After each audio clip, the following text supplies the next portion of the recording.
Yes, yes, peace and high frequencies. I got some things I'm gonna get off my chest today. As the ancestors have called for me to speak, and I am adhered to the call. I may go into the dream later, but I'm not going to go into it right now. I really want to talk about raising up the ancestors. You are raising up you. Raising up the ancestors, you are raising up you. And raising up the ancestors, you are raising up you. You are the ancestors. I need us to get that like embedded deep within our brain, deep within our energy, deep within our spirit, in our avatar, in our mind, in our conscious mind that we are the ancestors. And we have decided to come back and reincarnate into this realm for this particular time. We decided to be here right now in order to do the work that we need to do because we made that deal. We decided to say, hey, yeah. I'm gonna let all this happen. And now I need to be here in order for me to push forth the mission. So we have been collecting information. We have been going through cycles. We have been incarnating, and now we're here. So I'm saying all of that for you all to know your ancestry. Know your ancestry. How many generations, how many levels deep can you go in your ancestry? There's one thing very important that I learned on my trip to Taiwan. I went to Taiwan in 2020. No, it was not for military. I'm not in the military. You know, you hear about a lot of people who go out of the country, out of the US, and they go to these foreign countries, and mainly it's because they have been in the military. But actually, during that time when I went there, I was a practicing Taoist, and I still go into the Taoist energy. I believe a lot of those practices um, are what we need in order to train and awaken ourselves to who we truly are. So a lot of their practices I still do. But we went to Taiwan. Now, one of the things that I saw when I went to Taiwan in 2020 with the temple was that all of the temples we went to there, they really reverence their ancestors.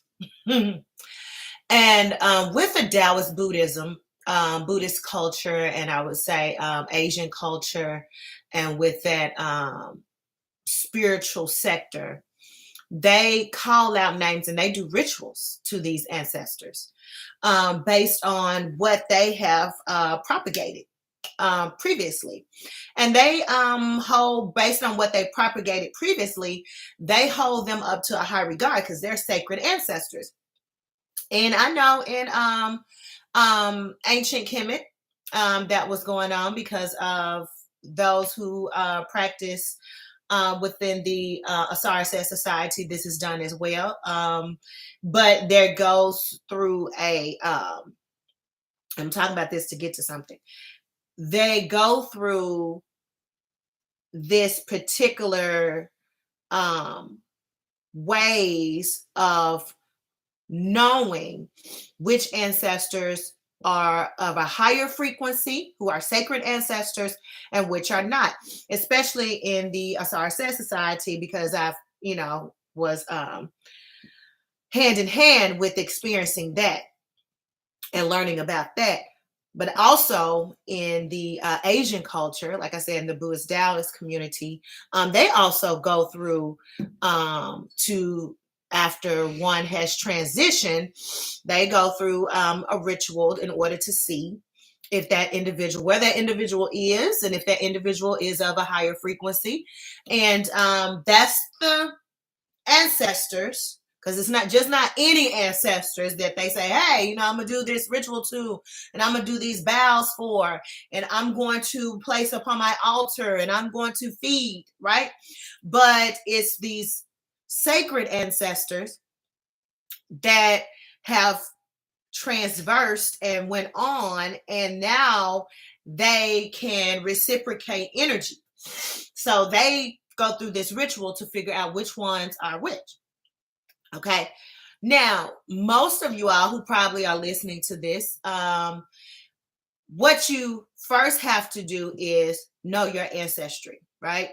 Who are your parents first, grandparents, great grandparents, great great great grandparents, great aunts, great uncles, great great great great grandmama, great great great, keep going, great great, however many levels, generations deep you can go. All right.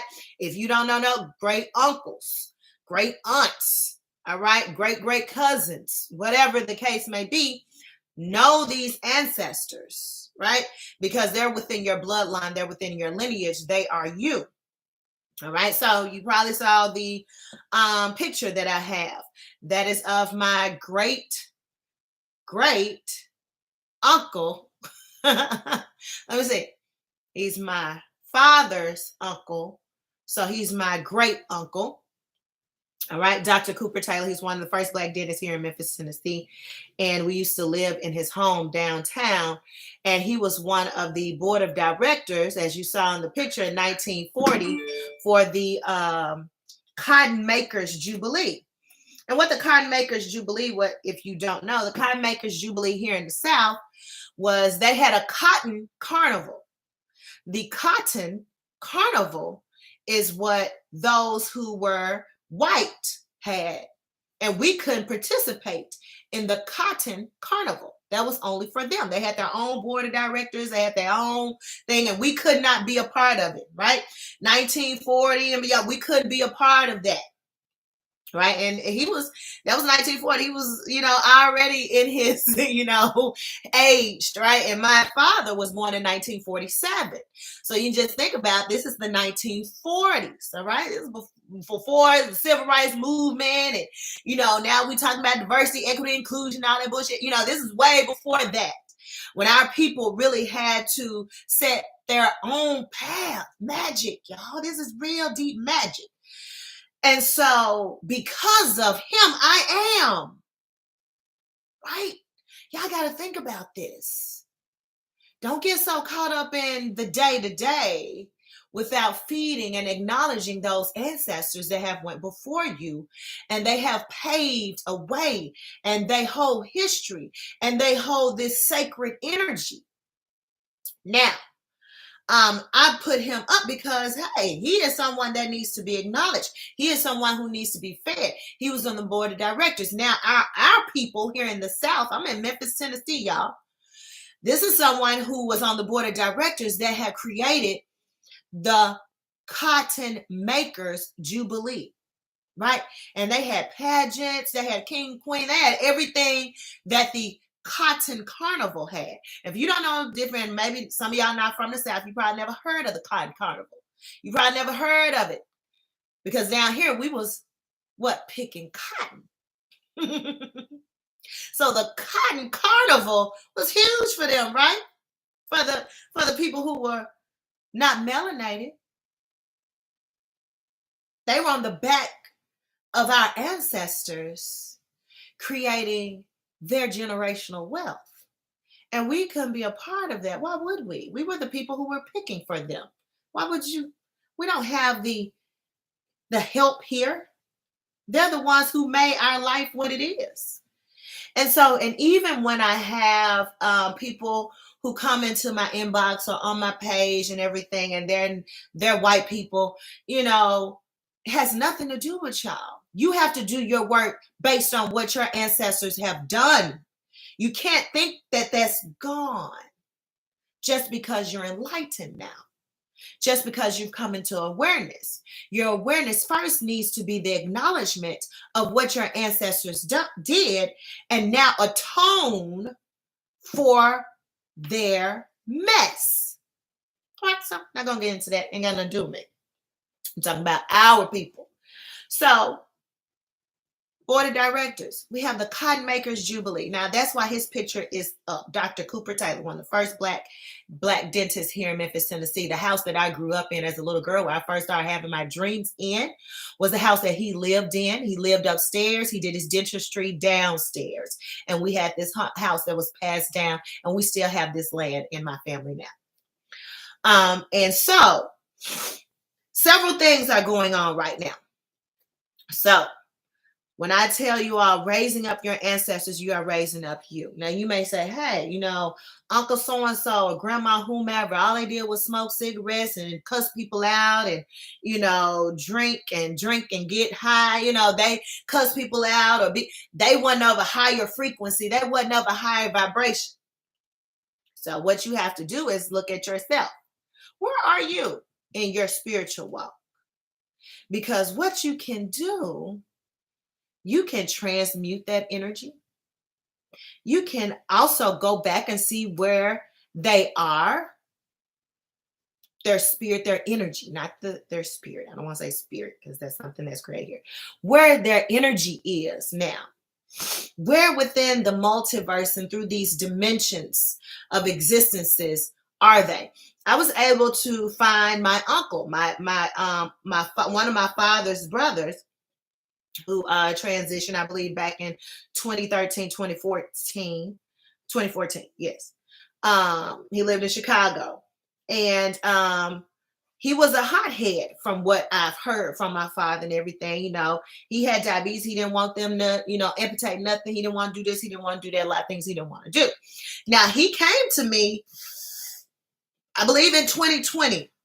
He came to me, and I didn't go to the funeral or anything. I didn't even find out about the funeral from my parents until after the funeral. But he came to me, and I was able to see where he was and where his energy was, and where a part of this very vast existence that he resided in. And he was still toiling with that energy of being a hothead. He was still toiling with that energy of just combativeness. And because of that, there was nothing that I could do within that dimension to bring his energy back. But what I can do here within this powerful being and this avatar, along with my soul essence, is to raise up my frequency that still what? Blood, river of life. It still has blood running through it. This blood that runs through my veins in this physical avatar is very powerful, y'all, because guess what? We have earth, air, fire, water. We have all the elements within here. Plus, we have the DNA that's connected to all the ancestors that have what? Transition out of this realm. So whatever we are doing within our energy also affects them. And it raises up their frequency. Okay? And all of that energy is being poured back. It's just like, think about the toroidal field again. Like I told you about that energy going in, the energy going out, coming back in, going back out. So as you work on your energy and your frequency, that energy gets dissipated. It goes out, right? It goes out and then it comes back in. So as we talk about those ancestors, as we bring those ancestors light and energy to their names, we bring that energy back into us, or whatever we're feeding our soul essence, our spirit, whatever our spirit is being fed, that energy goes back out to them and then comes back in to feed you. So I think I did a video on this before. Either I'm having some type of nostalgic feeling or deja vu right now, not quite sure, but I feel like I've talked about this before, about feeding the ancestors out and their energy comes back in. Not sure really which one. It could be both, who knows, whatever. But as we are feeding those ancestors and raising their energy up, we are also raising up our energy. Now, let me move on to the next part of this. We are going into, or really we are already in, the festival of the ancestors. Feet Ged, if you're Haitian, Voodoo, if you practice Haitian Voodoo or you're Voodoo, you pretty much know about this. And this is something that just came into my awareness a few years ago, and I had no clue about it. Now, I had heard about, Dias de Muertos. I had heard about the Day of the Dead that the Mexicans, and that's publicized here in our city, and they do different things, and if they have, like it's okay. They, of course, it's just like Halloween, and then they have the Day of the Dead that the Mexicans recognize for their ancestors. Okay, but if we talk about Feet Ged, or which everything has really originated from, with us having the festival for our ancestors, which is all the carnivals are about that they have. I think they have the carnivals in Tobago, and they have them in I think they have it in Brazil, but I know a lot of our Caribbean brothers and sisters have the carnivals. Of course, you see the ladies where they dress up. They have the flamingo, like feathers coming out of their head. They're all, have on the cute situations and they're dancing in the streets and everything. Well, if you really research all of that, that is just a celebration of us, a celebration of our ancestors that is feeding them their energy. That's all the carnivals are. Okay. And so they do something similar in New Orleans, when New Orleans has the I can't think of the name of it. What is the call? I went blank. I got so much information to get out that I done went blank on this thing. Y'all probably already know while I'm sitting here trying to look it up. New Orleans. What is it called? I don't know why but they had a cake and everything. What's the name of the damn festival? Mardi Gras. So Mardi Gras, I don't know how it plays. It's just like Mardi Gras. Okay, so they have all of these different festivals, and so all these festivals go back to our tradition of who we are. All right, of sending energy to our ancestors, but they'll make it seem as if feeding energy to our ancestors is demonic. Like you shouldn't, even in a Christian mindset. I know I grew up in a Christian with a Christian mother. She was Kojic, and I'm gonna get to that part too. She was Kojic, and one of the things was, you let the dead be with the dead. You don't go to the grave. You don't, feed them that energy. You don't do any of that. Like you leave the dead with the dead. But in other cultures, they don't do that. Right?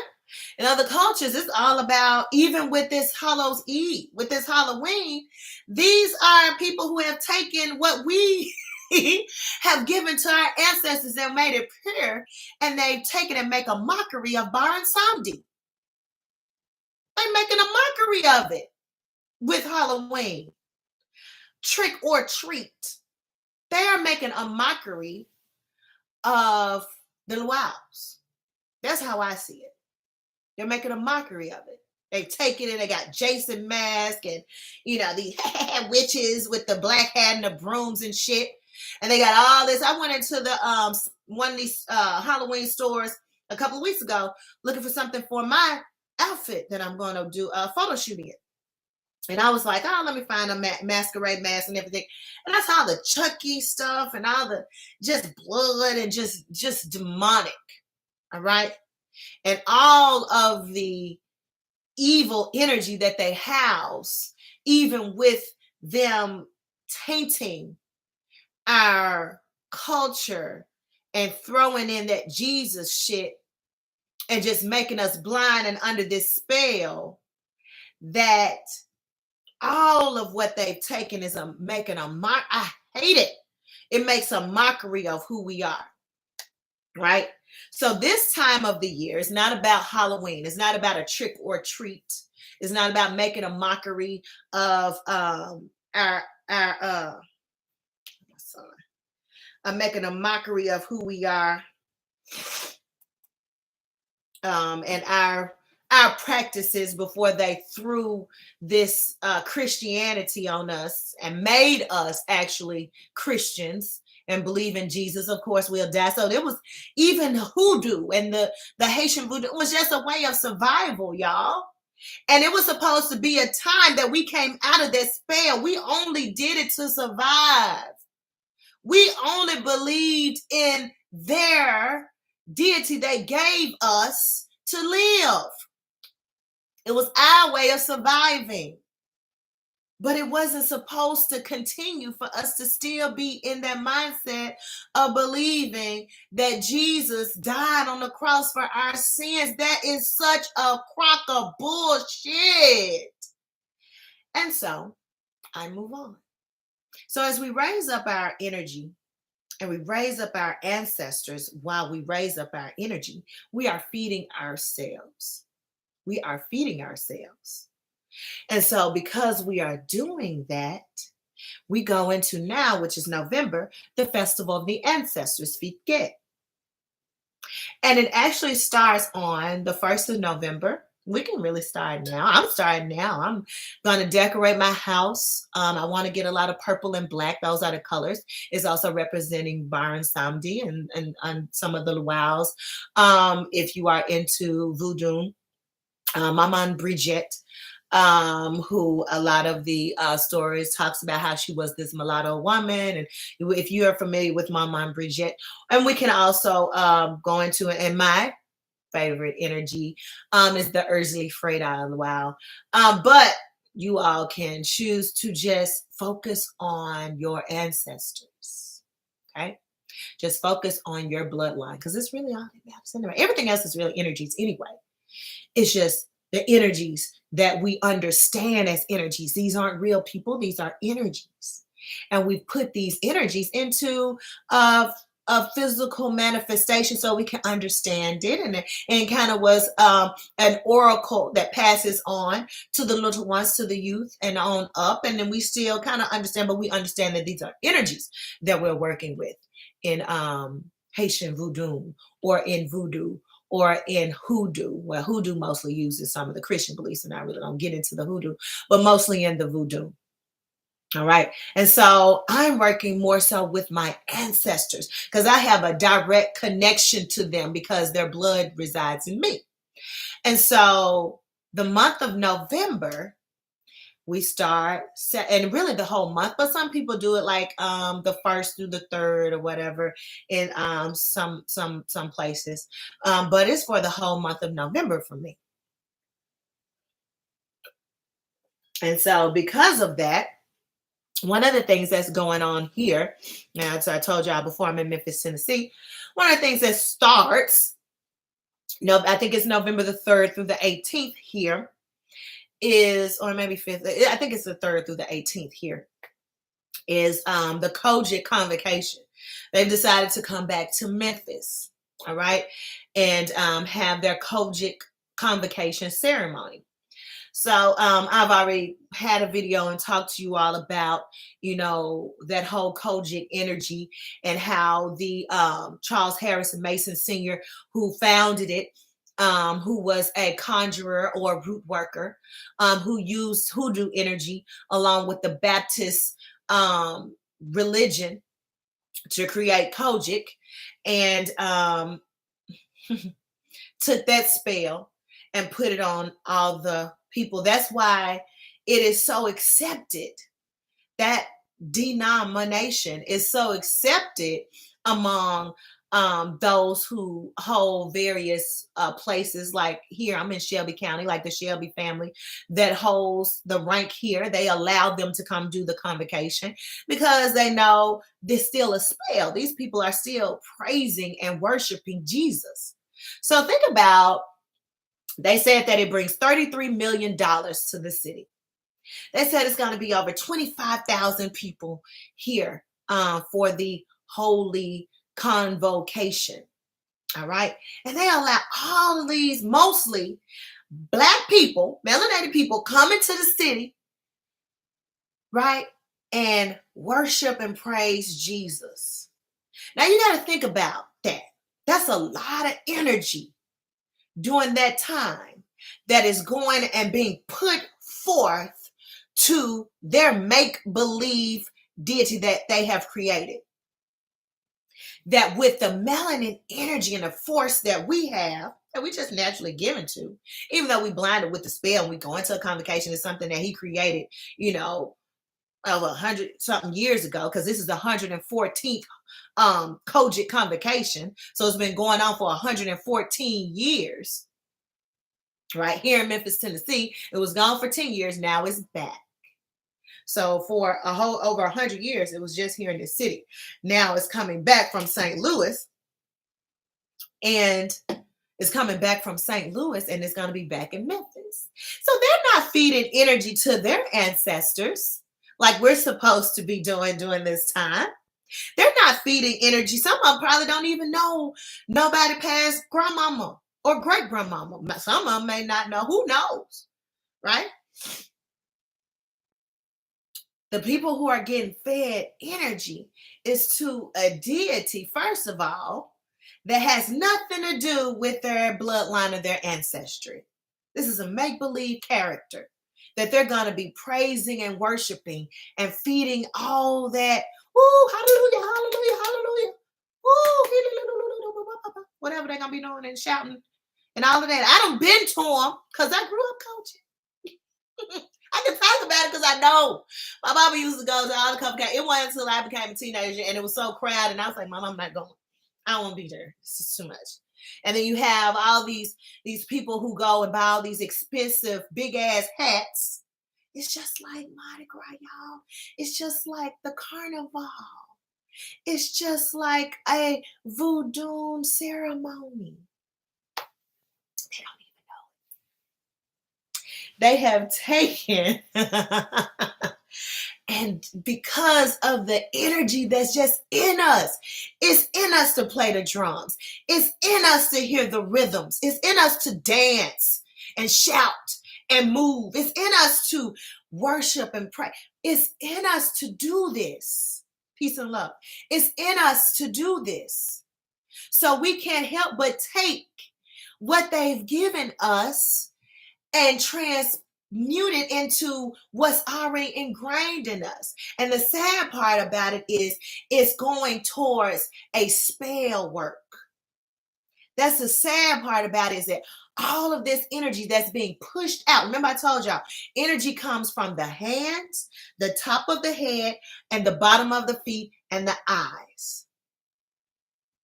So all this energy is getting pushed out here. They're going to be laying on hands. People going to be falling out.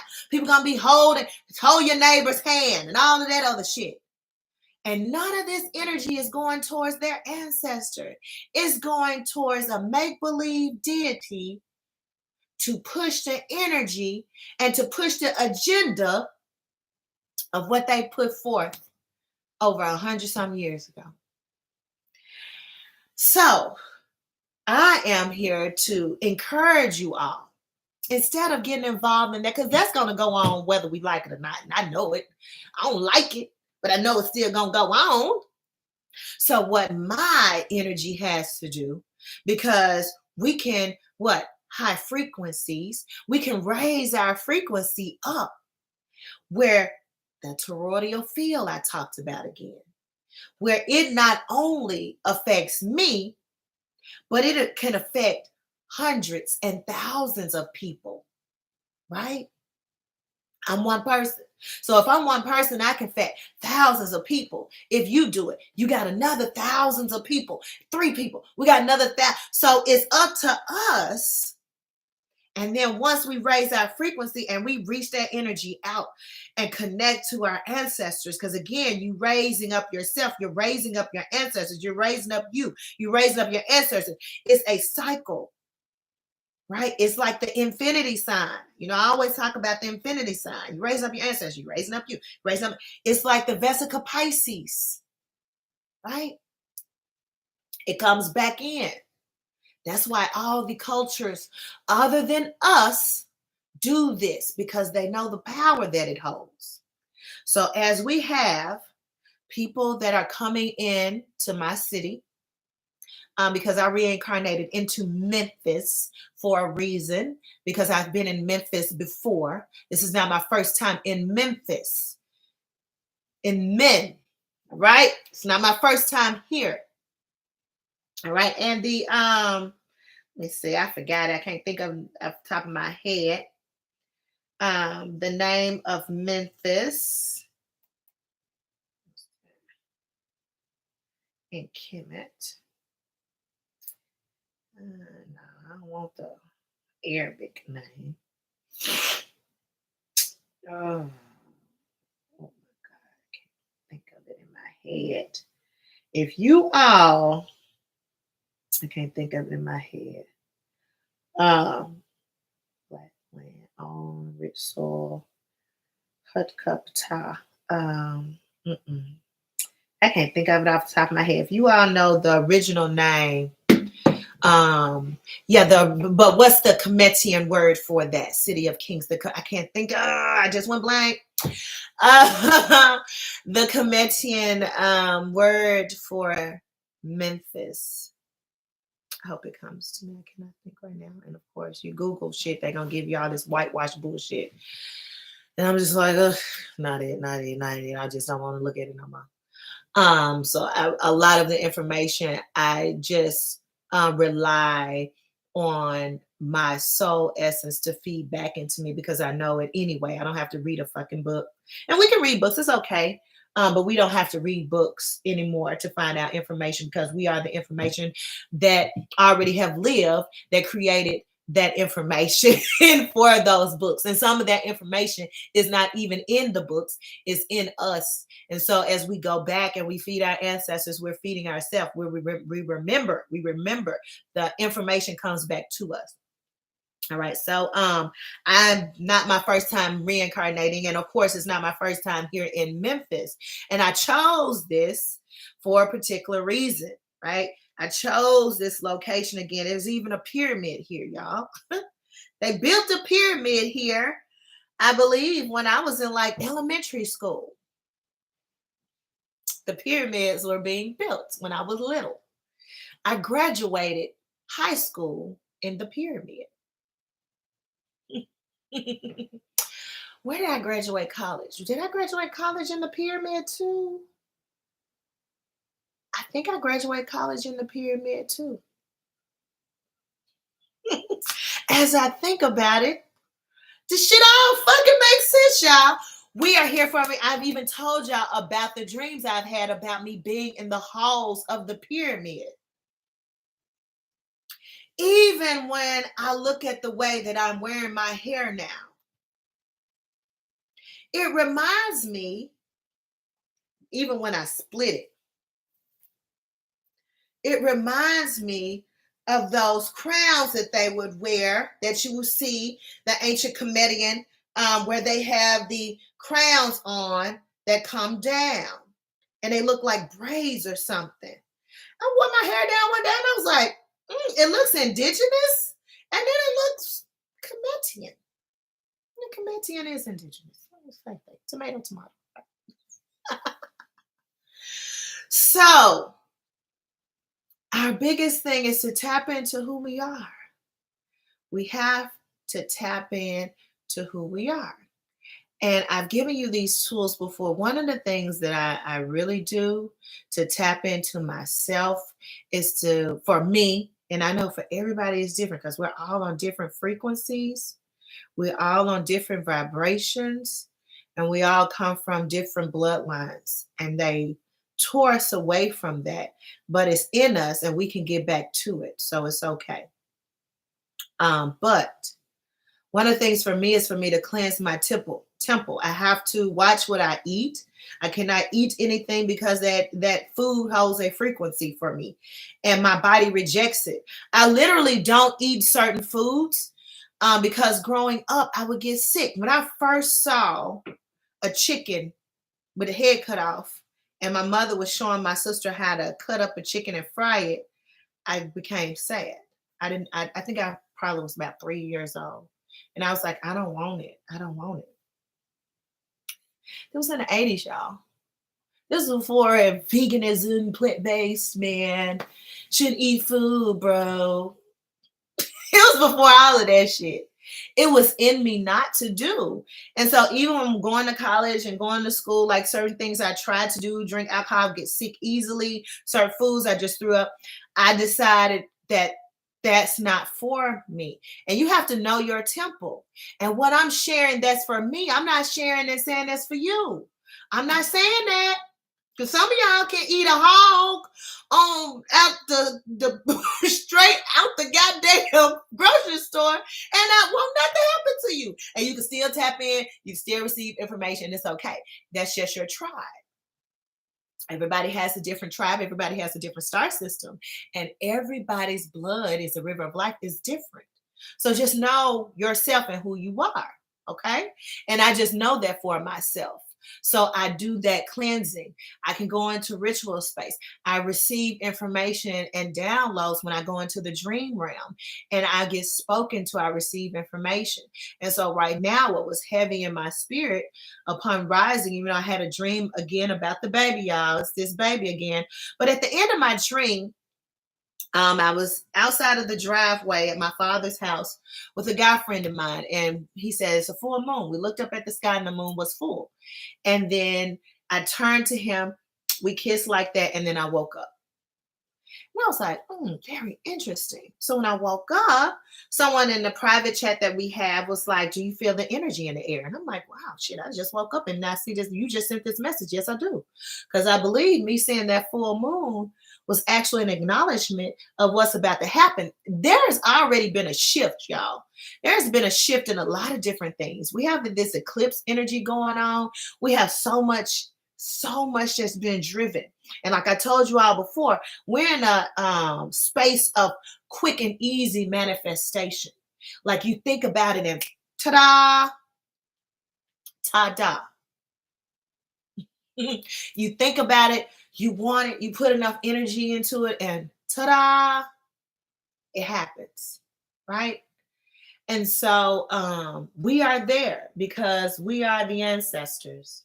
We are the energy that we said we will come back during this time. And they're going to be two champions. They're going to be two champions that are getting ready to come against each other, y'all. I don't watch the news. I don't know what the fuck is going on in the news, nor do I care. I watch my dreams. I follow them. A couple of years ago, I saw the Battle of the Gods, and I was around to see these different gods fight. Now, a few weeks ago, may have been about two, I had a dream. Oh yeah, the same dream that I had where I said I told y'all I recorded it, where we were trying to free these bodies that look like us. That dream where it talks about the frozen body. In that dream, there were two different guys. Remember I talked about they were battling against each other. Those were the champions. SL brought it to my attention. He was like, you know what those are. All right. And if you are familiar with that story, the Sophia story, that demiurge, that Yahshua, that energy, it's time for it to go. And the two champions from both sides of, you call it what you want, good, evil, bad, good, light and dark, whatever you want to say, they are getting ready to, and they are, it's not getting ready to, let me stop saying it. They are right now battling it out. They are battling it out. And so it's on us to continue to raise our frequency, because as we raise our frequency, we can continue to, improve the energy within us. But not just that, we come into another awakening. We continue to awaken because we got to get out of that pod. We have to come into a full awakening. But as we come into a full awakening, we are also taking that energy out and awakening others based on our awakening. So it's very, very, very, very, very, very important that we do that. It's very important that we do that. Okay. You are the magic. You are the earth, air, fire, water. You have to, and it depends on how you want to do it. You can speak the name of your ancestors. You can put the pictures up of your ancestors. You can hold it in your mind. I have a tree of the different ancestors that I did years ago. I'm going over to visit my father and see if I can get some more names and information out of him, because he's the eldest on his side. I believe his side, he's 75. So he's the eldest. And I'm going to see about, I think his uncle is still living that lives in Chicago. I'm going to find out. But yeah, we are to feed ourselves. When we feed our ancestors, we're feeding ourselves, y'all. And I know it's very important, especially for those of y'all who are in like this location with me in Memphis, to do this during this time of November, because like I said before, they're going to be here for this COGIC convocation, pushing this energy out to a character that never even existed, which is the deepest spell that our people could ever be on. And because we are so passionate, that's just who we are. We are so passionate, and we connect to God, the gods, because we are the gods. So if you give us a make-believe story that is tweaked, but kind of similar to what our spirit and our energy is used to and connects to, then we'll mistake it for the real deal. And we've mistaken it for the real deal. But if you try to even pry that spell off of somebody, you'll see how quickly their energy turns against you. So be very careful about how you choose to talk and connect to these people, because they won't take it as you care. So don't try to awaken everybody in your family. Don't try to awaken all your friends. Don't try to go in, but Jesus ain't real. This is a lie. And we black, we spoke, it's really Haru. And that, they don't know a goddamn thing about Haru or you, and all of this gone in their mind. They have been fed that's demonic and that's evil. Their mind is programmed and set to the spell, y'all. So please don't try to go and force awaken someone who is not ready. But those who have an ear to hear, they will listen. And the awakening process will be given and shown through your actions, not your words, through your actions. So care more about your actions and the way that you carry yourself and the energy that you hold, rather than trying to speak the tongue in ways that you don't have power to do. Because words are vibration.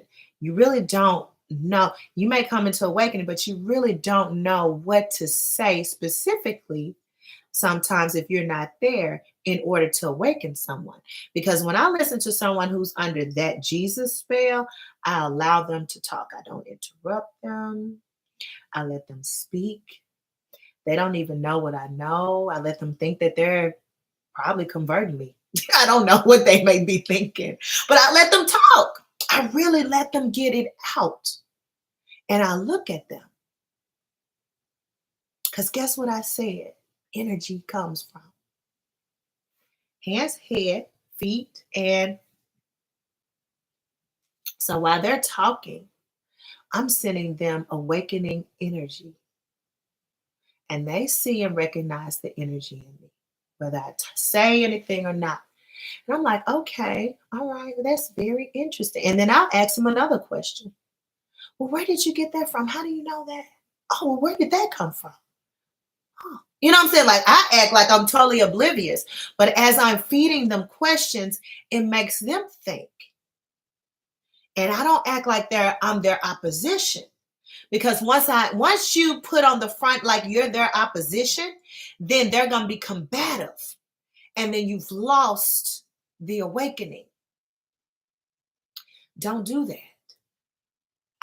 It's okay to not know everything, because we don't fucking know everything anyway. We know that we don't know. So let them talk. Let them talk and let them get it out. And then I listen so attentively. And then I'll be like, wow, so where did you get that? How do you know that? Where did that come from? Oh, really? So who wrote the Bible? Who was that? Who was what? Who was King James? Who was that? Where you from? I don't know where you from. I'd be like, I never really researched much on that. Like, who? I play dumb. Like, I never really researched much on it. Who is King James then? The King James. You said the King James version. You said it's in the King James version. Well, who is King James though? Who? You don't know? Oh, okay. Well, let me go. Let me find out who King James. Let's see who King James is though. Let's see who King. Let's see. Look, oh no, girl. Let's just see together. You know what I'm saying? Bring them on in. Like, girl, let's see together. Or God, man, let's see together. Let's look and see who King James was. What part of the country was he from? Who is he for King James? Okay, let's see who King James was that wrote this. Let's start there. See, now you start to get the wheels churning, and you are knocking at the spell. You know, it's like a chisel.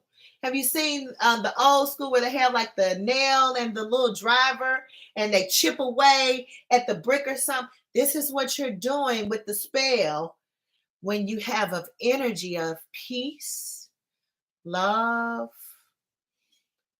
and you're relaxed, you're not overbearing, and you allow someone to be heard. Everybody wants to be heard. And then I'll say, I don't know everything. I like to read. I just like to read, and I don't know everything. What other books besides the Bible can you find Jesus in, though? Was he a real person? What other books is he in if he was a real person? Where else can I read about this Jesus person, like this Jesus? I don't know. I'd be like, well, my father was a black Muslim, but I never, I just play dumb, y'all. People love to talk and hear themselves talk. But as they talk, you observe and absorb the information that they're putting out so you can digest it. As someone who is, I would say, more aware of what's going on in this realm, you'll be able to formulate it, and the spirit within you and your soul essence will tell you what to say next. But you have to be at peace and you have to be at ease in order to hear from your highest self what to tell their highest self next. So while you're here, this vessel, y'all, is just here. It's doing its work because now it's connecting to another vessel, but it's really connecting from soul essence to soul essence. So now you are being still at peace and at ease. You're connecting to your highest self and to your star system. And that star system is now connecting to whoever you talk to, star system. And that information is being exchanged to come back to you to tell you what to say next in order to chisel and break away at the spell. Now you're being a vessel. Now you're actually working in your divine energy. You don't have to go and get this, that, and the third, or do all these. Speak one person. I just told y'all one, and just think about it. You may get them to just think. I've talked to people and I just get them to think, and then I leave.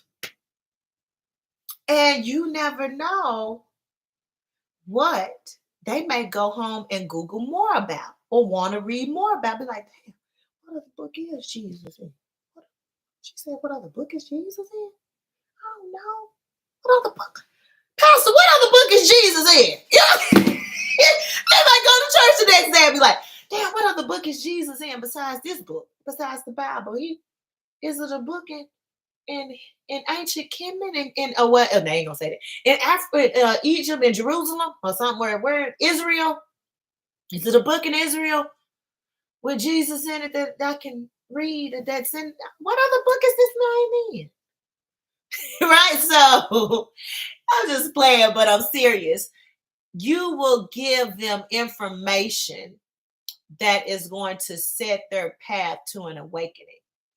And even if you don't get a conversation, I have seen people come back to me awakening from my energy that I held. I remember when I had my fitness studio and the musician that was, now I had no clue that this man was watching me and, really picking up on my energy. Next thing I know, he come to me was like, I have been doing research and I'm walking. I can't talk to nobody, but I think I can talk to you. And we was outside for about 30 minutes and he was just talking. I was like, wow. I've had clients that I trained before that came back to me and said, hey, this is what I'm doing. I'm on my spiritual journey now. And I found out that all this shit they told me is a lie. Like, whoa, I never said anything to these people about, any religion or anything. They just was able to pick up on the toroidal field, on that energy, y'all. So it's less about what you say and more about what you do and the energy that you carry. And so raise up your ancestors, you raise up you. We are in the festival of the ancestors. So make sure you get those names. Go however many levels deep that you can. Talk to your mother, your grandmother, your great grandmother, whoever's still alive.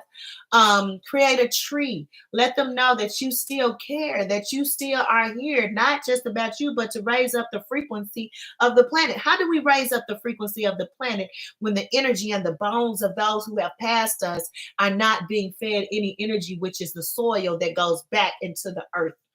How are we putting energy back into those bones of those ancestors who died, so that we could be those ancestors who may have been fighting for their freedom? Those ancestors, maybe it was a baby on a plantation that a mother just didn't want that baby to be in slavery, and they decided to kill or murder their child because they knew what they had was so harsh. So they killed that baby, and the energy and the bones and everything of that baby is in the soil, in where you live. How are you feeding that energy of that baby that your ancestors had to let go of? That could have been your great great great great uncle. All right, we got to think about that, because that energy is you, that energy is us, and we are feeding ourselves. So don't forget about that. We don't even if you don't even know the names, just the recognizing, and just give it the recognition and the energy that it needs, because you're really feeding yourself. Lest we forget, we are doomed to repeat. All right, and I know they took away our God and gave us theirs, but we know what the real energy is because it resides within us. We know who the real divine energy is because it resides in us. We know from whence we came because that energy of that star system resides within us. So we don't need a book. We don't need a person to tell us who we are. We know who we are. We know how many existences we've had, how many times we've been here trying to get this shit here together. We know. We've been here. This is not the first merry-go-round. This is not the first merry-go-round. We've been on this merry-go-round before. And so let's do that, okay? Let's feed our ancestors. We're feeding us. So I'm going to leave you in peace and high frequencies, everybody.